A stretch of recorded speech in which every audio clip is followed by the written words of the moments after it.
faire partir bien, c'est notre plan. Notre plan, c'est libérer l'espace politique pour que les jeunes, de façon utile, s'intéressent donc à la chose, pas de façon intéressée. El Hadj Aboubacar, en 2018, dans une interview, vous déclariez, je cite, faire partir Paul Biya est notre plan. Nous sommes en 2025. Paul Biya est toujours au pouvoir. Selon vous, qu'est-ce qui n'a pas marché dans votre stratégie? Merci de me reprendre sur cette question, parce qu'elle reste d'actualité. En 2018, nous n'avions pas dit à telle date nous le ferons partir, nous ne l'avons pas dit. Il y avait donc un ensemble d'opérationnalités qu'il fallait mettre en place. Et nous y sommes. Qu'il le veut ou non, il partira. Et ça, j'en prends l'engagement devant vous. Il partira. Je ne voudrais pas courir plus vite que la musique, mais nous sommes, je peux vous certifier, nous sommes à peu près à 80%. Qu'est-ce qui peut fonder cette conviction? Vous parlez avec beaucoup d'assurance.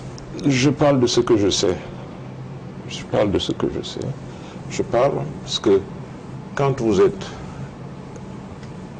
à l'intérieur de la communauté camerounaise, au sein même de la patrie, quand vous entendez les cœurs battre, vous savez à peu près où vous en êtes avec cette affaire de retour ou de départ de Biya. Nous vivons la réalité des choses avec des populations complètement isolées et qui n'en veulent plus. Et c'est ce qui fonde donc l'homme politique. C'est côtoyer dans ces populations-là.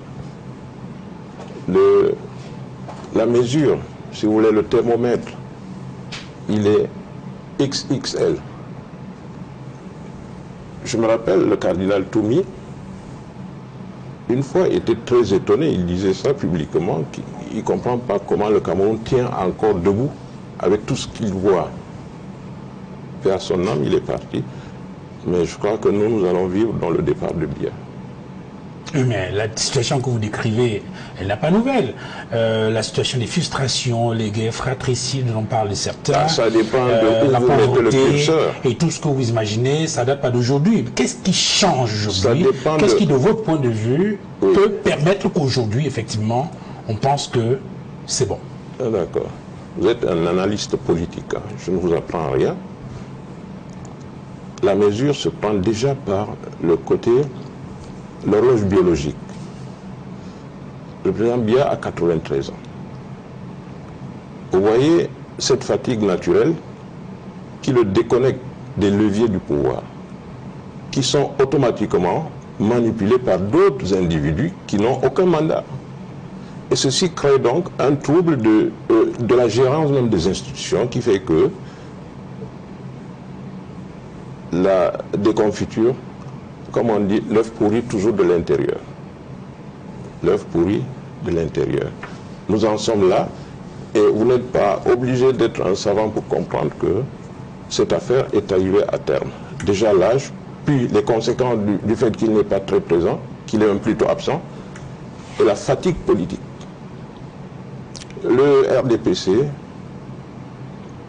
date de 85, mais le RDPC a un ancêtre, l'UC, qui a donné dans l'UNC, et ben, forcément, il faut quand même accepter que les choses s'écroulent un peu de ce côté aussi. Alors, il y a la jeunesse qui n'en veut plus, la jeunesse qui veut autre chose. Et ça se sent, ça se ressent. Alors tout ça mis ensemble, vous garantit que ce monsieur n'en a plus pour longtemps. Et comme il faut passer par des moyens, des instruments, n'est-ce pas, institutionnels, et nous sommes en train d'achever donc de mettre ça en place. Faire partir bien, c'est notre plan. Notre plan, c'est libérer l'espace politique pour que les jeunes, de façon utile, s'intéressent donc à la chose, pas de façon intéressée. Alors, vous avez annoncé il y a quelques mois, c'était au terme de la rencontre de Garoua. Il y a eu dans cette rencontre à Garoua et c'était le 18 juin 2024. Tout à fait. Ensuite, il y a eu la suite de cette rencontre à Ngaoundéré, le 7 juillet 2024. Et au terme donc de ces différentes rencontres, vous avez publié un certain nombre de résolutions qui pouvaient être considérées comme votre feuille de route au niveau, n'est-ce pas, de cette coordination pour le changement du Cameroun. Et par la même occasion, vous aviez annoncé votre candidature. Vous la maintenez, cette candidature, pour l'élection présidentielle? Tout à fait, je la maintiens. Mais elle est sortie de façon précipitée parce que après le 18 juin à Garoua, nous avions été infiltrés par les franquistes. Nous avions donc des membres de la coordination qui travaillaient au solde de Franck.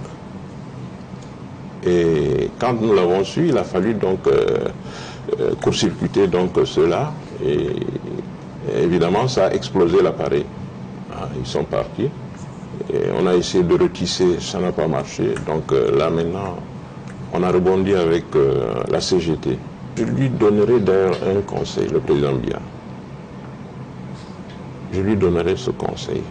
Il vaut mieux quitter les choses avant qu'elles ne vous quittent. Il faut savoir quitter les choses. Là où c'est parti, dans le Grand Nord, nous on est même un tout petit peu en retard par rapport aux Nozo. Eux c'est la bagarre, ils sont déjà dans la bagarre. Alors, mieux vaut savoir quitter les choses avant qu'elles ne vous quittent. Il a 93 ans. Nous le respectons en termes de personnes âgées. Mais s'il persiste, s'il insiste dans sa logique, eh bien, la politique, à un moment donné, vous n'avez pas la maîtrise des choses. Parce que quand le peuple décide quelque chose, quand le peuple décide de vous sanctionner, parfois ça peut être brutal. On oublie l'âge.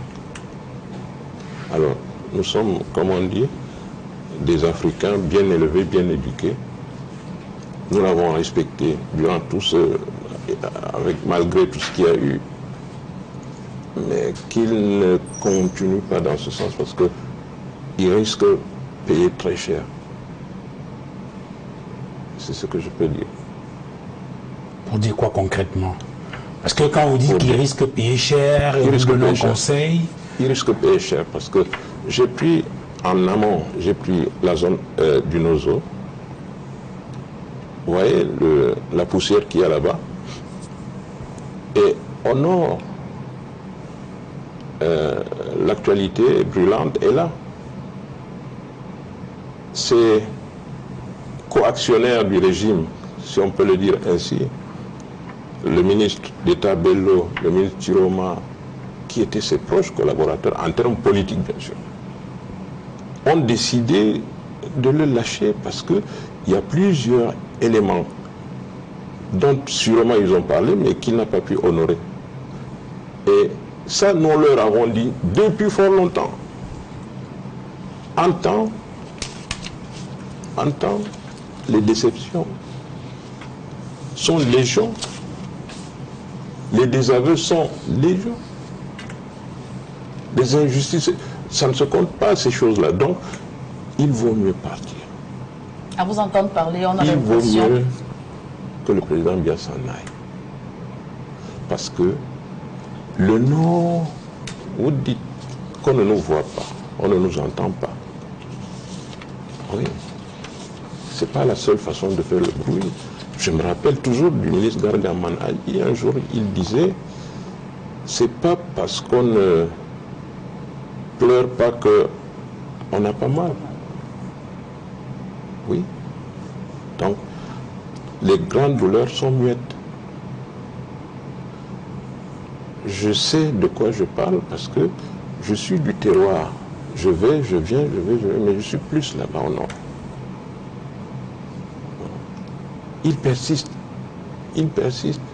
Avec un exemple patent. Vous prenez quand Ndongo arrive à Kousseri.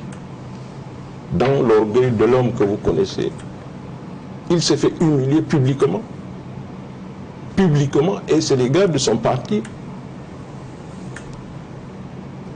Et c'est nos frères. Moi, je n'étais pas content parce qu'il y a des choses qui se passent dans le Logon et Chari. Je passe peut-être de coq à l'âne, mais il y a des cas extrêmes de violence dans le Logon et Chari. Et les Boko Haram sont là-bas. Si les militants du RDPC là-bas ne peuvent même pas soumettre leur doléance pour ce qui est de l'aspect sécuritaire, face à un Premier ministre qui est là grâce à leurs œuvres, et ben, je dis, c'est pas sérieux. Heureusement, ils lui ont fait sa cache. Au départ de cette émission, dites-nous la vérité en face, Obaka Ousmane Mey. Est-ce qu'il y a un projet de retour du pouvoir dans le Nord, un projet qui serait porté par l'essentiel des élites, des dignitaires politiques de cette partie du pays?